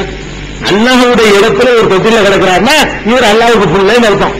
மற்றவங்க எப்படி அல்லாவுக்கு ஈசாவ மகன் சொல்றாங்களோ உஜைர மகன் சொல்றாங்களோ, இவர் அல்லாவுடைய ரசூல் தான் முகமது. அப்துல் காதர் அல்லாவுடைய புள்ள யாவும் வச்சுக்கோங்க. அல்லாவுடைய இடத்துல தொட்டில தூங்கியிருக்காருன்னா அல்லாஹ் பிள்ளையாக அவரை எடுத்துக்கொண்டான்னு சொல்ல வர்றாங்க. அப்படி ஒரு மறைமுகமா சொல்வதற்காக யூதர்களுடைய சதித்திட்டத்துக்கு பலியாகி மார்க்க அறிஞர்கள் மௌலவிமார்கள் எல்லாம் இவரை மேராஜ்ங்கிற பேர்ல இப்படியான ஒரு கதைகளை எல்லாம் சொல்லுவாங்க. இது மாதிரி நிறைய மேராஜை பத்தி கதை இருக்குது. ஆனா நல்லா தெரிஞ்சுக்கணும், அந்த கதைகள்ல போய் விமர்சிக்கணும் இருக்க வேணாம். இது சொன்னதுக்கு மேல மேராஜில் ஒன்றும் கிடையாது, நல்லா தெரிஞ்சுக்கணும். இப்ப மேராஜ் சம்பந்தமா உங்களுக்கு தொகுத்து உங்களுக்கு சொல்லியிருக்கணும் இல்லையா? இந்த அறிவுரை சொன்னதுக்கு மேல வேற எது நடந்ததாக சொன்னாலும் என்னது அது பொய் அல்லது இது கட்டப்பட்டது அல்லது பலவீனமான செய்திகள் தான். அதை நீங்க தெளிவா விளங்கிக்கணும். இப்படி மேராஜை பற்றி உள்ள பொய்யான கதைகளை எல்லாம் நம்ம ஒன்னே அவருக்கு சொல்ல வேண்டியதில்லை. அல்லாவும் அரசுலாம் கட்டி பிடிச்சதெல்லாம் சொல்றாங்க. கட்டி பிடிக்கும் போது இப்படியே ஒரு திரையை இருந்துட்டான், திரையை போட்டு எல்லாம் கட்டி பிடிச்சாங்கன்னா அவ்வளவு நெருக்கமா இருந்தாங்களாம் அப்படிங்கிற மாதிரிலாம் என்னென்னமோ சொல்லி வச்சிருக்கிறாங்க. அதெல்லாம் நம்ம போக வேண்டியதில்லை. இதெல்லாம் கவிழ்ந்து விளங்கிக்கிறீங்க. இது பெருமானார் ஸல்லல்லாஹு அலைஹி வஸல்லம் வாழ்க்கையில் நடந்த முக்கியமான ஒரு மக்கா வாழ்க்கையில் நடந்த முக்கியமான சம்பவம் மேராஜ் என்பது. நிறைய பேரை இழந்திருக்கிறாங்க, அது ஒன்று. அதே மாதிரி மக்காவில் நடந்த இன்னொரு முக்கியமான சம்பவத்தை நம்ம தெரிஞ்சுக்கணும். இதை ஒட்டிய அபூ தாலிபு கதீஜா நாயகிலாம் மரணித்த பிறகு தாயிஃப்ல உள்ள ஒரு நிகழ்ச்சி இருக்குல்ல, அது ரொம்ப பிரபலமான ஒரு சம்பவம் இல்லையா? ரசூல் ஸல்லல்லாஹு அலைஹி வஸல்லம் தாயிஃபுக்கு போனது, அந்த சம்பவத்தை பாடல்களாகவும் அதுகளாகவும் தாயிஃப் நகரத்தில் எங்கள் தாகா ரசூல் நபி நடக்கையில பாவிகள் செய்த கொடுமையினை என்னை பார்த்தால் என்ற உருவமான்னு சொல்கிறார்ல, இப்படி பாட்டுலாம் வந்துருச்சு தாயிஃபை பற்றி. ஆனா இந்த தாயிஃப் சம்பந்தமாக சொல்லக்கூடிய அந்த வரலாறு இருக்குல்ல, கொஞ்சம் கூடுதலா கற்பனை பண்ணியிருக்காங்க. தாயிஃப் நிகழ்ச்சின்னு இருக்க சொல்லக்கூடிய அந்த வர்ணனை உள்ள நிகழ்ச்சிகள் எல்லாம் நடந்ததற்கு எந்த ஹதீஸ் நூலையும் ஆதாரம் கிடையாது. தாயிஃப் சொன்ன மாதிரி வர்ணிக்கிறாங்கல்ல, எப்படி இருக்குது தாயிஃபை பத்தி கேட்டா ஒன்னே ஒண்ணுதான் இருக்குது ஹதீஸ் இல்ல. அதாவது உலகத்துல ரசூல் ஸல்லல்லாஹு அலைஹி வஸல்லம் அவர்கள் உடல் ரீதியாக ரொம்ப துன்பப்படுத்தப்பட்டது உஹது போர்க்களத்தில் நமக்கு தெரியும். ரசூல் ஸல்லல்லாஹு அலைஹி வஸல்லம் மற்ற நேரத்திலாம் வாயினால துன்பப்படுத்திருப்பாங்க, திட்டினாங்க, பேசினாங்க. உடல் ரீதியாக துன்பப்படுத்தணும் விட்ட குடலத்துக்கு வச்சாங்க, அது ஒரு சின்ன ஒரு துன்பம். உடல் ரீதியாக ரசூல் ஸல்லல்லாஹு அலைஹி வஸல்லம் பெரிய துன்பத்திற்கு ஆளானது உஹது போர்ல நமக்கு தெரியும். எந்த அளவுக்கு துன்பத்துக்கு ஆளானாங்க? பல்லு உடைக்கப்படுது, ரத்தம் சிந்துற துன்பத்தை நான் சொல்றேன். துன்பத்துல 2 வகை இருக்குங்க. திட்டுறது, பேசுறது, கிரிக்கெங்கிறது, பைத்தியக்காரங்கிறது, சோறு கொடுக்காம ஆக்குறது, ஊர் விளக்கம் பண்றது, இதுகெல்லாம் ஒரு துன்பம். இது ஒரு வகை துன்பம். இன்னொரு வகை துன்பம் என்னன்னா அடிக்கிறது, உழைக்கிறது, மிதிக்கிறது, ரத்தம் சிந்துற மாதிரி ஆக்குறது, இது ஒரு துன்பம். மற்றவர்கள் எல்லாம் இந்த உடல் ரீதியான துன்பத்தை நிறையவே அனுபவித்தாங்க. பிலால் அளவுக்குலாம் ரசூல் ஸல்லல்லாஹு அலைஹி வஸல்லம் அனுபவிக்கல. பிலாலை போட்டு மிதித்தாங்க, அப்படி ஒரு சித்திரவெல்லாம் பண்ணல. அந்த குலத்தினுடைய மரியாதைக்காக வேண்டி அபூ தாலிப் இந்த குறைசி குணம் அவங்களை கை வைக்கக்கூடாதுங்கிறதுக்காக அப்படிலாம் பண்ணல. ரசூல் ஸல்லல்லாஹு அலைஹி வஸல்லம் உடல் ரீதியாக ஒரு பெரிய துன்பத்தை அடைந்திருக்கிறார்கள் என்று சொன்னால் உஹது போர்ல அடைஞ்ச துன்பம் பெரிய துன்பம். எப்படிப்பட்ட துன்பம்?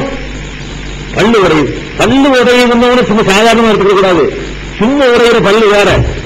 பல்லு உடையுதுன்னா களத்துல வாழேந்தி போர் செய்யும் பொழுது எதிரிகளுடைய வாழ்வுடைய தாக்குதல்ல பல்லு உடையுதுன்னா அந்த வேகம் எப்படி இருக்குன்னு பாத்துக்கணும். வெட்டில உடையும் பல்லு வாயில வெட்டி அது பல்லு தவறி போய் பல்லு உடம்பு சொன்னோம்னா சாதாரணமா எடுத்துட்டு போறாங்க. பல்லு உடைகிறது அல்லது பல்ல பார்த்து கரெக்டா கொண்டு போர்ல பல்லு உடைஞ்சது ஒரு அடையாளம். அதை விட என்ன நடந்துச்சுன்னா முகத்துல கடுமையான காயங்கள். எந்த அளவுக்கு ரசூல் ஸல்லல்லாஹு சொல்றாங்க, அதாவது நபியுடைய முகத்திலே இரத்தச்சாயம் பூசியவர்கள் எப்படி வெற்றி பெறுவார்கள். கண்ணு மட்டுமே வரைஞ்சப்ப முகமெல்லாம் ஆட்டி வெட்டு கலும்புகள் வெட்டு அந்த வாழ கிட்ட நெருங்கி ரசூல் ஸல்லல்லாஹு அலைஹி வஸல்லம் களத்தில் வந்து போர் செய்வார்கள். மற்ற தளபதிகள் மாதிரி ஆர்டர் பண்ண மாட்டாங்க. அவங்களே தளபதியாக இருப்பார்கள், அவர்களே உள்ள ஊடுருவார்கள், அவர்களே ஆயுதம் தாங்கி போராடுவார்கள். அதான் ரசூல் ஸல்லல்லாஹு அலைஹி வஸல்லம் வாழ்க்கை. மதீனா வாழ்க்கையில போர்கள் தனியா நம்ம சொல்லுவோம். ரசூல் ஸல்லல்லாஹு அலைஹி வஸல்லம் சந்தித்த போர்கள் எப்படி இருந்தது, ஒவ்வொரு போர்களையும் வர்ணித்து தனித்தனியா பிரிச்சு என்ன செய்வோம். இந்த மக்கா வாழ்க்கை முடிந்த பிறகு ஒவ்வொரு அம்சமாக பிரிச்சு சொல்ல போறோம். ரசூலுல்லாஹ்வுடைய வீரம், ரசூலுல்லாஹ்வுடைய நேர்மை, ரசூலுல்லாஹ்வுடைய நாணயம், ரசூலுல்லாஹ்வுடைய துணிவு, இப்படின்னு ஒவ்வொரு வகையா என்ன செய்வோம். எளிமை, அடக்கம், இதுவெல்லாம் பிரிக்குவோம். அதுல போர்க்களத்தை பற்றி வரும்போது நீங்க தெரிஞ்சுக்கங்க. இந்த உஹது போர்ல ரசூல் ஸல்லல்லாஹு அலைஹி வஸல்லம் அவர்களுடைய கல்லும் உடைக்கப்படுது, வாழ்நாள வெட்டி உடைக்கப்படுது. கல்லு உடைக்கப்படுதுன்னா வாழ்நாள வெட்டி என்ன செய்யப்படுது, உடைக்கப்படும். ஒரு வாயெல்லாம் வெட்டிப்பட்டிருக்கும், மூஞ்சிலாம் ரத்தக்கார பூசப்பட்டிருக்கு. இது சஹாபாக்கள் ரொம்ப எந்த அளவுக்குன்னா மூர்க்கையாகி விழுந்துட்டாங்க. அது வழங்கிருங்கள. அந்த உஹது போர்ல நடந்த சம்பவம் என்னன்னு கேட்டா, கல்லு உடஞ்சவனாச்சு மூர்க்கையை விழுவானா? கல்லு உடஞ்சவன்லாம் மூர்த்தி மயக்கம் போட்டு விழுந்துடுறானா? விழுவ மாட்டான். அப்ப ரசூல் ஸல்லல்லாஹு அலைஹி வஸல்லம் என்ன கெரி ஏற்படுதுன்னா, கல்லு உடஞ்சவன் மட்டுமே சொல்லிட்டாங்க. கல்லு உடைந்த நேரத்திலும் எங்கள் பெருமான பின்வாங்கி ஓடவில்லை எங்கள் பெருமான இவங்க சொல்றாங்க. கல்லு மட்டுமே உடஞ்சிச்சு. கல்லுங்கிற ஒரு சின்ன விஷயம் அதோட பெருப்பெல்லாம் நடந்துச்சு.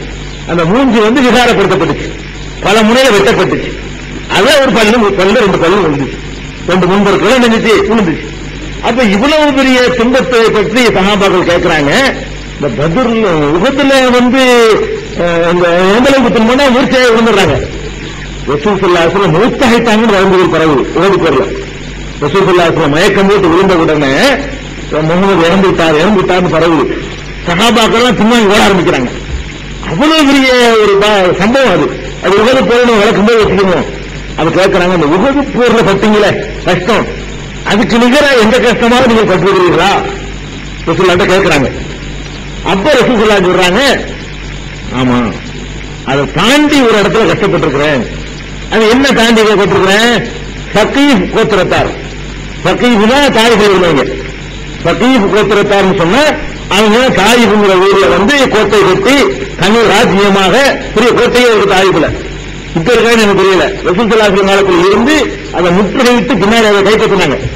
போர் செய்து பல நாட்கள் முற்றுகையிட்டு தாயிஃபெல்லாம் இருந்தாங்க, தன்னுடைய கைவசத்தில் எடுத்தாங்க. திரும்பி மதீனாவுக்கு போன பிறகு அந்த கோட்டையெல்லாம் இருக்கு. கோட்டை கொத்தளத்தோட பெரிய ராஜ தர்பாரோடு வாழ்ந்தவர்கள் சகீஃப் கோத்திரத்தார்கள். அதனுடைய தலைவனாக இருந்தவன் அப்து யாலி என்பவன் பேரு. புகாரில் வரக்கூடிய செய்தி இது. ரசூல் ஸல்லல்லாஹு அலைஹி வஸல்லம் சொல்றாங்க, சகீஃப் கோத்திரத்தை சேர்ந்த இந்த அப்து யாலி இருக்கான அவன் படுத்தின பாட்டை விட அதிகமானது என் வாழ்க்கையில் ஒன்றும் கிடையாது அப்படிங்கிறாங்க. அப்ப இதுலதான் அதிசய கிடைக்கிறது. தாயிகள் நடந்தது இருக்குது, அது உகதையெல்லாம் மிஞ்சினது. அது என்னென்ன செஞ்சாங்கன்னு வரல. ஒவ்வொருத்தரும் தேர்தல் செய்யற கதைய வெள்ள விட்டு இருந்தாங்க, அப்புறம் சொல்ல விட்டு இருந்தாங்க, முன்னூத்தி போட்டாங்க, இப்படின்னு அது ரொம்ப கஷ்டம் இருக்குல்ல. அந்த ரொம்ப கஷ்டத்தை விவரிக்கணும்ல, விவரிக்கிறதுக்காக வேண்டி கொஞ்சம் சேர்த்துக்கிறது. உதாரணமா அய்யூப் நபியை பத்தி எல்லாம் சொல்லும் போது செய்யறான், அவர் ரொம்ப சோதிச்சுன்னு எல்லாம் சொல்றான். அய்யூப் நபியை பற்றி சொல்லும் பொழுது அப்புறம் ரொம்ப சோதிச்சோம். இன்னா வஜத்னாஹு சாபிரன், சோதனையில் அவர் பெருமையாளராகத்தான் நாம் கண்டோம். நிஅமல் அப்து இன்னஹு அவ்வாப், அவர் ஒரு நல்ல அடியாரா இருந்தாருன்னு சொல்லி எல்லாம் புகழ்ந்து அய்யூப் நபியை சொல்றான். இவ்வளவுதான் அல்லாஹ் குர்ஆன்ல சொல்றான், ஹதீஸ்ல இவ்வளவுதான் இருக்குது. நம்மால் என்ன பண்றாங்க, அய்யூப் நபி சோதனை என்ற உடனே கதை கலப்புற முடியும். எப்படி சோதனை தெரியுமா, இப்படி நோய் வந்துச்சு, சுருப்பு விட்டு போச்சு, புழுக்கள் எல்லாம் கீழே விழுவும், பிடிச்சு கரங்களை போட்டுக்கிறாரு, நல்லா தின்னு அப்படின்னு சொல்ல யார் ஐயர் சொல்லுவாரு. நடக்கவே முடியாது, கொண்டாடி கூடையில சுத்திக்கிட்டு செய்வாங்க, இதெல்லாம் எக்ஸ்ட்ரா ஃபிட்டிங். இதெல்லாம் ஹதீஸ்ல கிடையாது. என்ன இருக்குதுன்னா அவரை சோதிச்சோன்னு இருக்கு. என்ன மாதிரி சோதிச்சோன்னு தெரியல. நம்ம தாங்க முடியாம சோதிச்சிருக்கிறாங்கன்னு விளங்கிட வேண்டியதான். அல்லாஹ் தாங்க முடியாம அவரை சோதிச்சிருக்கான், பல வகையில சோதிச்சிருக்கான். வேற யாருக்கும் கொடுக்காத ஒரு சோதனையை அவர் கொடுத்திருக்கிறான். இதுக்கு ஏன் நீங்க கற்பனையை செலுத்தணும், இப்படிதான் இருக்குன்னு செய்யணும். அதே மாதிரி தாயிபுல ரசூல் ஸல்லல்லாஹு அலைஹி வஸல்லம் பட்ட கஷ்டம் கொஞ்சம் கிடையாது. இந்த ஹதீஸ் வாசகத்தில் நடந்தது. உஹதில் பட்டதை விட கூடுதலாக அந்த அவன் படுத்தின பாடுதான் அப்படின்னு சொல்றாங்க. யாரு? சகீபு கோத்திரத்தை சேர்ந்த அப்து யாரி அவன அந்த தலைவன், இந்த ஊருக்கு ஜமாத் தலைவன், ஆட்சிக்கு தலைவன், அவன் படுத்தின பாடு இருக்குது. அதான் ரொம்ப கொடுமையானது. இது ரசூலுல்லாஹி ஸல்லல்லாஹு அலைஹி வஸல்லம் அவங்க வாயினால சொன்னது, சஹீஹ் புகாரியில இடம்பெற்றிருக்கக்கூடிய ஒரு செய்தி. அப்ப இது பெருமானார் ஸல்லல்லாஹு அலைஹி வஸல்லம் வந்து அவ்வளவு படுத்திருக்காங்க. உஹதுல நடக்கல, உஹதுல நடந்து ரத்த சிந்தி மூர்த்தியாகிற அளவுக்கு உடல் ரீதியான துன்பத்திற்கு ஆளானாங்க. அதை விட கூட பண்ணிருக்காங்க. மிதிச்சிருக்கலாம், அடிச்சிருக்கலாம், வெட்டி இருக்கலாம், குத்தி இருக்கலாம். இதுதான் அடிச்சு சொல்லலாம், அல்லதான் விட்டு அது கதையா கேட்கக்கூடாதுன்னு தாய்ப்பு நகரத்து வீதிகளெல்லாம் நடந்துதான் போகல. அவனை போய் சந்திச்சு தாவா கொடுத்தாங்க, தலைவரை போய் சந்திச்சு அவன் போய் மிதிக்கிறாங்க மிதிச்சிருப்பான். அவன் என்னென்ன பண்ணானோ, கட்டி வச்சானோ, சவுக்கால அடிச்சானோ, அவன் எப்படி எப்படி துன்பப்படுத்தினானோ அதுகளெல்லாம் ஆதாரபூர்வமான அறிவிப்புகள்ல வரல. நம்ம எந்த அளவுக்கு நினைக்கணும், ரசூல் ஸல்லல்லாஹு அலைஹி வஸல்லம் உஹது போரில் பட்ட அளவை விட அதிகமான சிரமத்தை அந்த தாய்களை வந்து பட்டிருக்கிறாங்க. உடல் ரீதியான துன்பம், துன்பம்னா ஏசி பேசி இல்ல, உடல் ரீதியான ரத்த சுந்தர துன்பம் இருக்குல்ல, அந்த துன்பம் அதிகமாக அவங்க வாழ்க்கையில சந்தித்தது தாய் சொல்லலாம். இதை வந்து நம்ம இப்படி நம்பினா போதும். பெருமானார் ஸல்லல்லாஹு அலைஹி வஸல்லம் வாழ்க்கையில ரொம்ப அட்டி உத நிதி ரத்தம் சுந்தரது அந்த மாதிரி துன்பத்திற்கு ஆளாக்கப்பட்டது அது தாய்ப்புக்கு போயிருக்கும் போதுதான் இந்த அளவுக்கு தான் நமக்கு ஆதாரபூர்வமானது கிடைக்குது. சில கதைகள் நினைக்கிறாங்க, அந்த மலைக்கு எல்லாம் வந்தாங்க, 3 பேர் என்ன போய் உத்தரவிடுங்கள், 2 மலைக்கு இடையில வச்சு நசுக்கி விடுவோம்டாங்க. இதெல்லாம் வந்து சரியான ஒரு வாய்ப்பு இல்லை. சில ஹதீஸ் நூல்கள் இருக்குது. அவர்கள் இல்லாட்டாலும் அவர்கள் சந்ததிகளாவது திரும்பட்டும் ரசூலுல்லாஹ் சொன்னாங்க வருதுல, ரசூலுல்லாஹ் சொல்லக்கூடியவங்க தான். அதுக்காக வேண்டி சொன்னாங்க சரியான ஆதாரம் இருக்கணும்ல. ரசூலுல்லாஹ் அவ்வளவு பெருந்தன்மையான ஆள் தான். ஆனா அது சொன்னார்கள் என்பதற்கு சரியான ரிவாயத்தில் இல்ல, ஆதாரப்பூர்வமான ஹதீஸ்ல இல்லது, பலவீனமான ஹதீசுகள்ல இது மாதிரி சில நூல்கள்ல எழுதப்பட்டிருக்குது. இதையும் நம்ம வந்து யாபகத்தில் வச்சுக்கிறோம். இது பெருமானார் ஸல்லல்லாஹு அலைஹி வஸல்லம் ஹஜ், அதாவது ஹிஜ்ரத் போறதுக்கு முன்னாடி மக்கா வாழ்க்கையில சந்தித்த சம்பவங்கள்ல இது ஒரு சம்பவம். இதுக்கப்புறம் அவங்க வாழ்க்கையில உள்ள இன்னொரு சம்பவம் வந்து ஹிஜ்ரத்துங்கிற பயணம். ஹிஜ்ரத்துன்னு ஒரு பயணத்தை அவங்க மேற்கொள்றாங்க. இந்த ஹிஜ்ரத் பயணம் இருக்குது, பெருமானார் ஸல்லல்லாஹு அலைஹி வஸல்லம் கஷ்டப்பட்டு போனாங்க, அந்த மாற்றமும் விளைவு இருக்கிறாரு. பெரிய ஒரு ராஜவந்திரி, அல்லாஹ்வுடைய ரசூல் மட்டும் இல்லைங்க, பெருமானார் ஸல்லல்லாஹு அலைஹி வஸல்லம் சரியான ராஜவந்திரி. அவர் திட்டம் போட்டாங்கன்னா அப்படி அவர் அழகா காய் நகர்த்துறதுலையும் பிளான் பண்றதுலையும் ஒரு ஆட்சி தலைவரும் ஒரு அரசியல் தலைவர்கள் எப்படி நடந்து கொள்ள, அதுதான் முறைகேட்டில கையாளுறது இல்லை. எந்த அளவுக்கு அழகா பக்குவமாக காய் நகர்த்தணுமோ அந்த மாதிரி நகர்த்துவதில் ரசூல் ஸல்லல்லாஹு அலைஹி வஸல்லம் ரொம்ப அழகா திட்டம் போடுவாங்க. இன்னைக்கு நினைச்சு நாளைக்கு செஞ்சிருக்கிறார் சில காரியங்களை. சில காரியங்கள் செய்வதற்கு ஒரு வருஷம் தேவைன்னா ஒரு வருஷத்துக்கு முன்னாடியே அதுக்கு ஏற்பாடுலாம் செய்யணும். சில காரியம் இன்னைக்கு நினைச்சு நாளைக்கு செஞ்சுட்டு போயிடும். ஒரு அரிசி வாங்க வேண்டியிருக்குன்னா இது வந்து 1.5 வருஷம் கூட்டம் போட வேண்டியதில்லை. இப்ப யோசிச்சு போய் வாங்கிட்டு வந்துடலாம். இது வேற விஷயம். ஆனா வேற வேற சில விஷயங்களுக்கு வந்து என்ன செய்யணும், ரொம்ப முன்னாடியே பிளான் பண்ணாதான் அது சக்சஸ் ஆக முடியும், வெற்றிகரமாக அந்த காரியத்தை நடத்த முடியும். அப்ப இந்த ஹிஜ்ரத் என்ற பயணத்தை அல்லாஹ் அனுமதி கொடுத்து அவங்க போனது ஒரு பக்கம் இருந்தாலும், ஹிஜ்ரத் போறதுக்கு முன்னாடி ரசூல் ஸல்லல்லாஹு அலைஹி வஸல்லம் அது அழகா நகர்த்துறாங்க. காய் எப்படி நகர்த்துறாங்க, எந்த ஊருக்கு போகலாம் இது அப்பவே முடிவு பண்ணிடுறாங்க. ரசூல் ஸல்லல்லாஹு அலைஹி வஸல்லம் ஹிஜ்ரத் போறதுக்கு ஒரு வருஷத்துக்கு முன்னாடியே இந்த ஊர்ல இருக்க முடியாது, இங்க இருந்து கொண்டு ஒண்ணும் செய்ய முடியாதுன்னு விளங்கிடுறாங்க.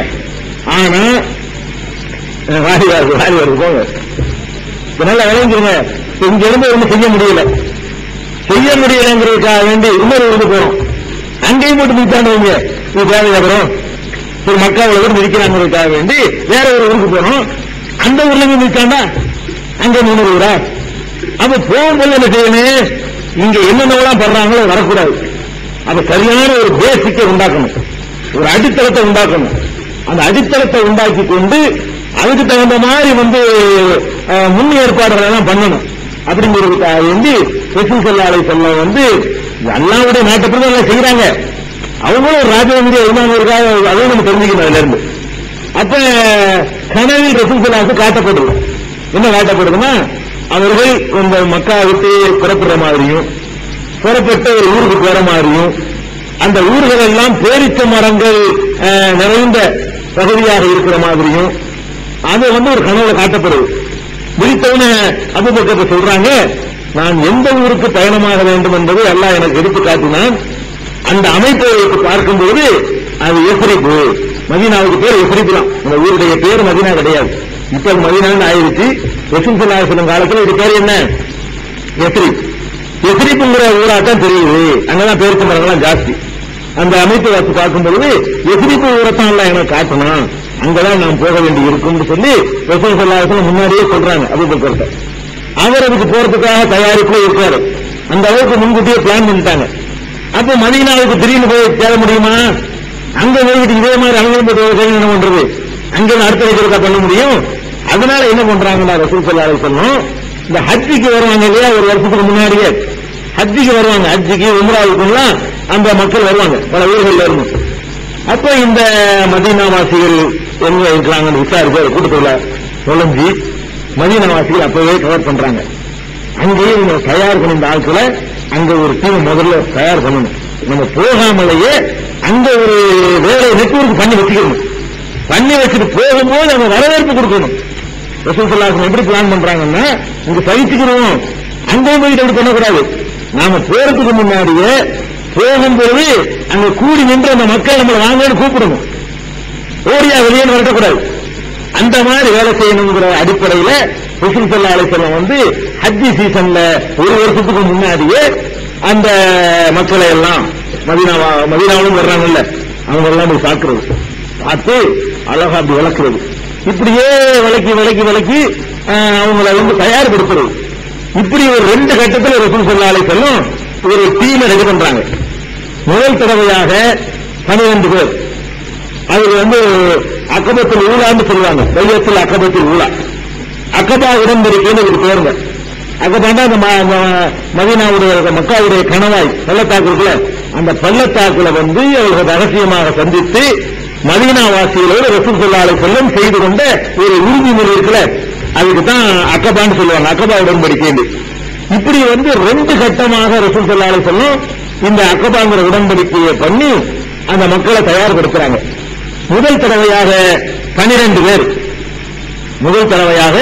12 பேர் மதீனாவிலிருந்து அவங்களை செலக்ட் பண்றாங்க. ஹஜ்ஜிக்கு வந்தவர்கள்ல தகுதியான 12 பேர். அப்படியே அது ஒரு மாசம் இருப்பாங்க ஹஜ்ஜிக்கு வந்தாங்கன்னா. அந்த ஒரு மாசத்துல நான் பார்த்து ஒரு 12 பேரை ரெடி பண்ணி அவர்களை ஒரு இடத்துல வர சொல்லி இந்த இஸ்லாத்தை சொல்லி அவர்கள் ஏற்றுக்கொள்றாங்க. கரெக்ட் தான், சொல்லுவாங்க. அப்ப ஏற்றுக்கொண்டு ரசூல் ஸல்லல்லாஹு அலைஹி வஸல்லம் ஒரு உறுதிமொழி இருக்கிறாங்க அந்த 12 பேர். அந்த 12 பேர்ல முக்கியமாக உள்ள ஒருவர் யாருன்னா உபாதா பின் சாமித் ரலியல்லாஹு அன்ஹு. உபாதா பின் சாமித் அவரே சொல்றாரு, நான் லைலத்துல் அக்கபாவுல அக்கபா உடன்படிக்கையின் போது அதுல ஆஜராகி இருந்த 12 பேர்ல நானும் ஒருவன். இவர்களுக்கு பேர் முக்கபாண்டு பேர், தேர்வு செய்யப்பட்டவர்கள்.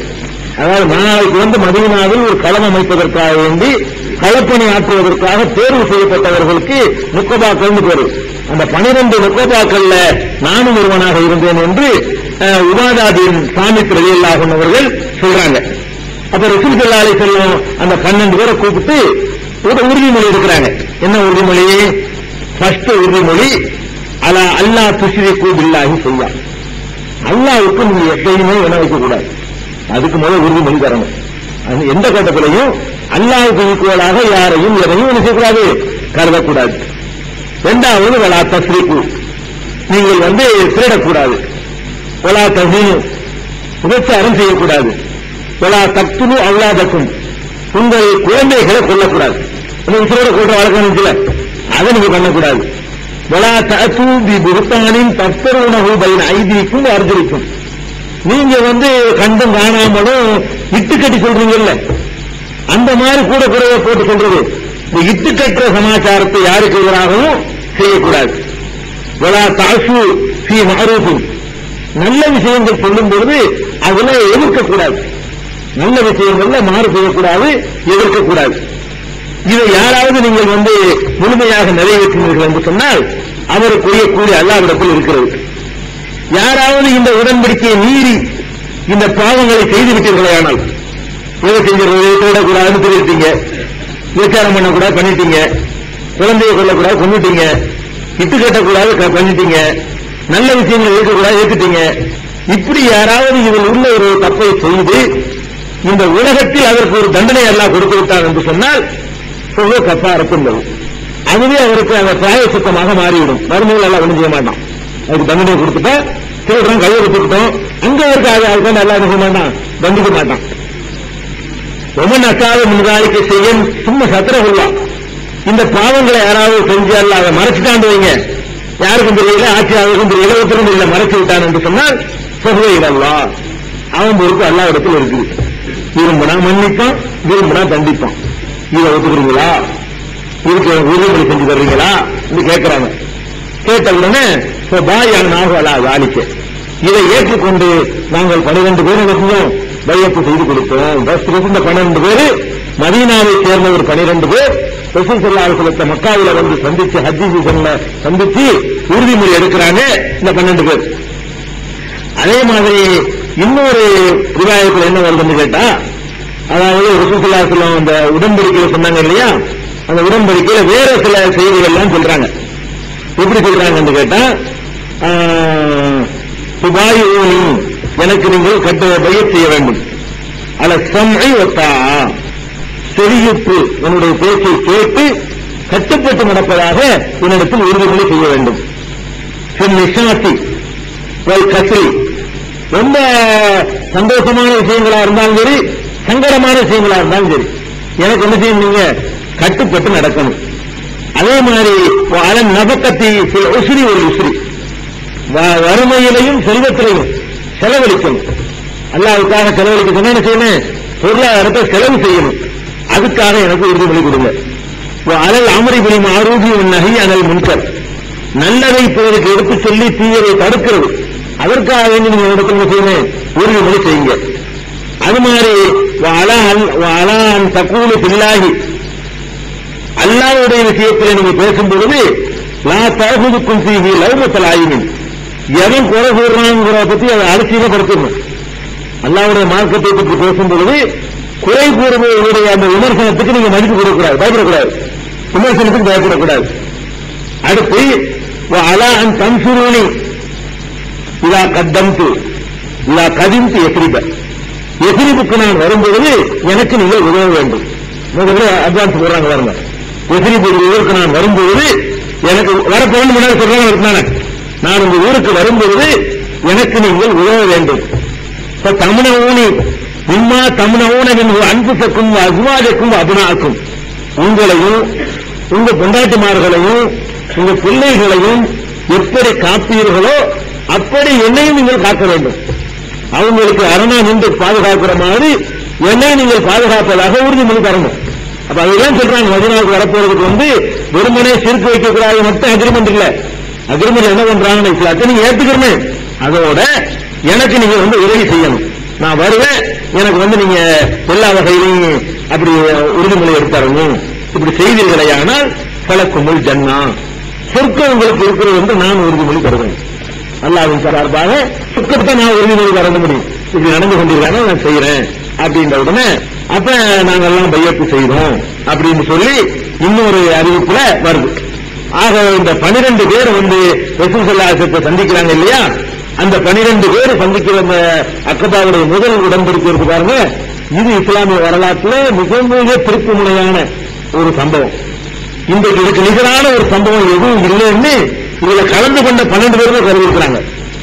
உதாரணமா காபு பின் மாலிக் ஒரு பெரிய சஹாபி, இவருடைய வரலாறு பிரசித்தமான வரலாறு.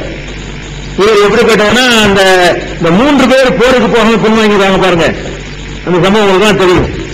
அந்த தபூக் யுத்தம் நடக்கும் பொழுது ரொம்ப நெருக்கடியான நேரம், அந்த நேரத்தில் வந்து போருக்கு கம்பல்சரியா வரணும்னு உத்தரவு போடுவாங்க. ஏன்னா எதிரியுடைய படை பலம் அதிகமா இருக்கு, ஒவ்வொருத்தரும் வந்து ஆகணும், இல்லைன்னா நம்ம அழிச்சிருவாங்கன்னு சொல்லி ரசூல் ஸல்லல்லாஹு அலைஹி வஸல்லம் கேட்கும் பொழுது அதுல இந்த காபு பின் மாலிக்ங்கிற ஒரு சஹாபி என்ன பண்றாரு, அவர் வந்து நாளைக்கு போங்க இழுத்தடிச்சிடுறாரு. படையெல்லாம் புறப்படுது, அப்பவும் போக மாட்டேங்கிறாரு. நம்ம போய் சேர்ந்துரும், வாகனம் பெரிய வாகனம் நல்லா குதிரை வச்சிருக்கோம்ல, அவங்க ஒரு நாள் முந்தி போனா கூட போய் சேர்ந்து பிடிச்சிருவோம். மகசூல் நேரம் நல்ல அந்த பேரிசமெல்லாம் உற்பத்தியா இருக்கிற நேரம், இந்த நேரத்தில் போனோம்னா இதெல்லாம் பாதிச்சிடும், சொல்ல முதல் போகட்டும், நம்ம வேகமா போய் அவங்களுக்கு சேர்ந்துருவோம் சொல்லி இவர் அப்படியே திருவாங்கிறாரு. இந்தா போவோம்னா அப்புறம் போன மாதிரி தான், எதையுமே நினைச்ச நல்ல காரியத்தை செஞ்சிடணும். இந்தா போவோம்னா போக முடியாது, இடத்துல போக முடியல. இந்தா போவோம் நாளைக்கு வச்சு போயிடும். உடனே போய் கடைசியா போருக்கெல்லாம் போய் ரசூலுல்லாஹ் திரும்பி வர வரைக்கும் ஒரு போகல போகும்போதுன்னு சொன்னவரு கொஞ்ச நாள் வரைக்கும் போக அடுத்த நாள் என்ன போகாது சேர முடியுமா இனிமே புறப்பட்டு முதல்ல போய் சேர்ந்துருவாங்க பாரு. அப்புறம் என்ன செய்ய போயிட்டா வந்து இங்கேருந்து புறப்பட்டு 4 நாளாச்சு நம்ம என்னதான் வேகமா போனாலும் இது போய் முடியாத சேர முடியாத அப்படியே செய்தாங்க அப்படியே போயிடும். கடைசியில் போகல.